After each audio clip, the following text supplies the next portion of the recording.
Welcome back. The CFL's new boss says he plans to run the league like the chief executive officer of any other Canadian business, and his success as CEO will be measured in part on whether or not he can get more young people interested in Canadian football. Commissioner Randy Ambrosi spoke to BNN's Paige Ellis about tackling that challenge at the Toronto Argonauts' new home.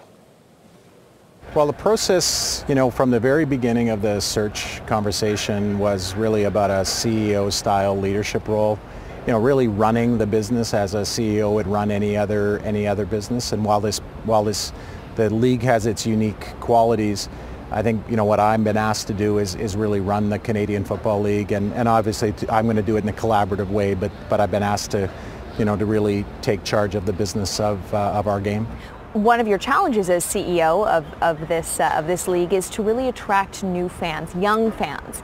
I understand in the past it's all been about social media, but there have to be other ways that you're going to lure fans into this league. What are some of those ways? Well, I think a great example of that was what I saw in Ottawa last week, where that REDBLACKS stadium is unbelievably vibrant, and they have just found a formula that is fantastic. So, there's one side of the stadium, the old side that was the original. Built over the arena. It got renovated. It's very traditional fans. So I was watching them, and those fans were sitting in their seats and they were watching the game much the way I would watch a game, like paying attention. They probably know who all the players are.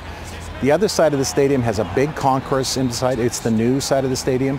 Big concourse in behind. There's bars.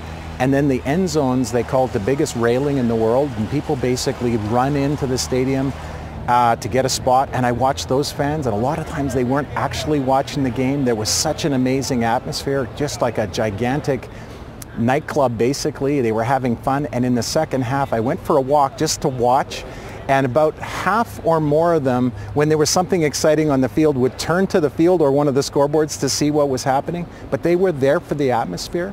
And I think that's got to be part, the fan experience has to be part of what's going to attract that new generation of fans into our game.